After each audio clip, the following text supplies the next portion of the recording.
Hello guys, তো আজকে আমি রান্না করব দেখো শসার তরকারি। এই বড় শসার বর্ষার যে সিজনে বড় বড় শসা পাওয়া যায় সেই শসা দিয়ে একটা তরকারি করা হবে আর ছোট মাছ দিয়ে। নদীর সে একদম ছোট ছোট সব রকম মিক্স মাছ, সেই মাছ দিয়ে শসার তরকারি রান্না করব। এটা পুরনো দিনের তরকারি, একটা শসার তরকারি। আজকালের বাচ্চারা তো শসার তরকারি খায় না, কি শসা খায় না। শসার তরকারি খেতে ভীষণ ভালো লাগে। আমরা অনেক খেয়েছি ছোটোবেলায় মায়ের হাতে। এখন আর করা হয় না, ঘরে বাচ্চা কাচ্চারা খায় না, কই আমাদেরও রান্নাবান্না করা হয় না শসার তরকারিতে। তা আজকে ভাবলাম না, শসাটা ঘরে নষ্ট হচ্ছে, শসাটা তরকারি করে দিই। ছোটো মাছও ঘরে ছিল, তো ছোটো মাছ দিয়ে শসাটা রান্না করব বলে রেডি করছি। শসাটা এখন আমি কেটে নিচ্ছি ভালো করে। শসাটার ভিতরে বীজগুলো একটু মানে কয়েকদিন রয়ে গেছিলো শসাটা, তো বীজগুলো একটু বতি হয়ে গেছে। একদম কচি শসা তরকারি খাওয়া যায় না, মিডিয়াম বতি হবে, এমনি শসা দিয়ে তরকারি খেতে ভালো লাগে। যে বীজটা কেটে ফেলে দিয়েছি, এখন শসাগুলো আমি কেটে নিই। ভীষণ ভালো লাগে শসার তরকারি খেতে। শসাগুলো এখন আমি ছোট ছোট পিস করে কাটবো। লাউ যেমন করে কাটে তেমন করেই প্রায় কাটবো। এই যে শসাগুলো আমি কেটেছি, এমনি করে কেটে নিয়েছি শসাটা। তার সাথে একটা আলু দিতে হবে। শসাটা যে কাটা হয়ে গেছে রেখে দিয়েছি, এখন একটা আলু কেটে নেব। যে আলু একটা না দিলে তরকারি অত একটা ভালো লাগে না, তো একটা আলু একটা দিয়ে নিই। কড়াইতে তেল দিয়ে, তেল গরম হয়ে গেছে, ভিতরে দিয়ে দিলাম মাছ।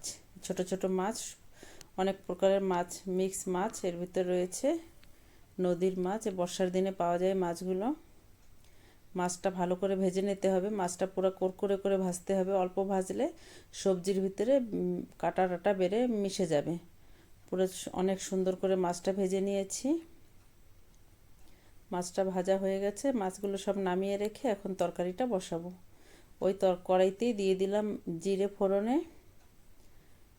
মাছ না দিলে সর্ষে ফোড়নে দিয়ে রান্না হয়, মাছ দেবো বলে জিরে দিয়েছি ফোড়নে। তার ভিতরে শসাগুলো দিয়ে লবণ, হলুদ, কাঁচা লঙ্কা দিয়ে এখন এই শসাটা ভালো করে ভেজে নিতে হবে। শসাটা অনেক সময় ভাজতে হবে, শসার জল বেরোবে, জলটা শুকাবে, সেই পর্যন্ত শসাটা ভালো করে ভেজে নিতে হবে। একটু জিরে ধনের গুঁড়ো একটু দিয়ে দিলাম, দিয়ে আর কিছু সময় ভালো করে ভেজে নেব। শসাটাও একটু জল পুরো শুকাবে, একটু লাল লাল করে ভেজে নেব শসা। এই যে শসাটা ভাজা হয়ে গেছে, ভিতরে দিয়ে দিলাম জল। গরম জল দিয়ে আমি রান্না করি, গরম জল দিয়ে দিলাম। তরকারিটা ফুটে উঠছে, এখন একটু ঢেকে রাখবো কিছু সময়। আলুটা শসাটা সিদ্ধ হতে একটু টাইম লাগবে। যে ঢাকনাটা উঠিয়ে দেখি, একটু নাড়াচাড়া দিয়ে দিই। এর ভিতরে এখন একটু মাছ, সে ভেজে রাখা মাছগুলো দিয়ে দিলাম, দিয়ে আর কিছু সময় একটু নাড়াচাড়া দিয়ে রাখবো। একটু সর্ষের গুঁড়ো দিয়েছি আমি তরকারিতে, শসার তরকারিতে ফোড়নে জিরে দিয়েছি, তো একটু সর্ষের গুঁড়ো দিয়েছি, আর একটু চিনি দিয়েছি। নামানোর আগে আগে একটু চিনি দিয়েছি। শসা, লাউ এইসব তরকারিতে চিনি দিলে তরকারির স্বাদটা অনেকটা বেড়ে যায়, অনেক ভালো লাগে খেতে। এইভাবে তোমরাও রান্না করে খেয়ে দেখো। আর আমার ভিডিওটা ভালো লাগলে একটা লাইক করে দিও, লাইক কমেন্ট করে দিও। আর সবাই ভালো থেকো, সুস্থ থেকো।